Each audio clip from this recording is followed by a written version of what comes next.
9 নম্বর word. এখানে কতটা পরিমাণ জল? এখানে ঘরে ঘরে জল ঢুকে গেছে, আমার ঘরে তো হাঁটু জল।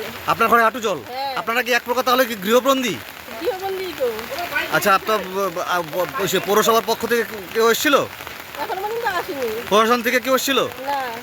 আর কাউন্সিলর এসেছিল? না। পানীয় জলের ব্যবস্থা করা হয়েছে? না। কিছুই করা হয়নি? না। তাহলে আপনারা কিভাবে রয়েছেন? এভাবে আছি, প্রতি বছর তো এভাবে থাকতে হয় আমাদের। মানে এই জল যন্ত্রণা কষ্ট ভোগ করতে হচ্ছে? এখানে তো আমি এখানে 15 বছর থেকে আসি, একই অবস্থা চলছে। জল নিষ্কাশনের কোনো ব্যবস্থা রয়েছে কি? না।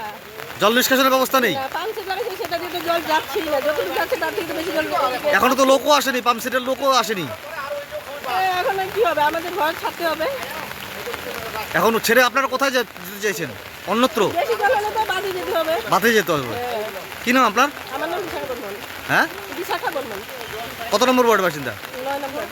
এখানে তো কতগুলো বাড়ি রয়েছে? এখানে আছে প্রচুর বাড়ি আছে। হ্যাঁ? এখানে অনেক বাসিন্দা। তাও মোটামুটি? মোটামুটি তো হবেই। 80-90। প্রচন্ড এই জলের মধ্যে দিয়ে আসলেন, আপনার গাড়ি স্টার্ট আছে না, কি বলবেন?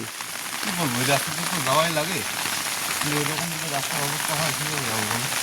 আমি যখন কাজে যাবো, আচ্ছা, কিন্তু এই যে এখন গাড়িটা যে আমার নষ্ট হয়ে গেলো, এখন কী বেকার হলো আমি?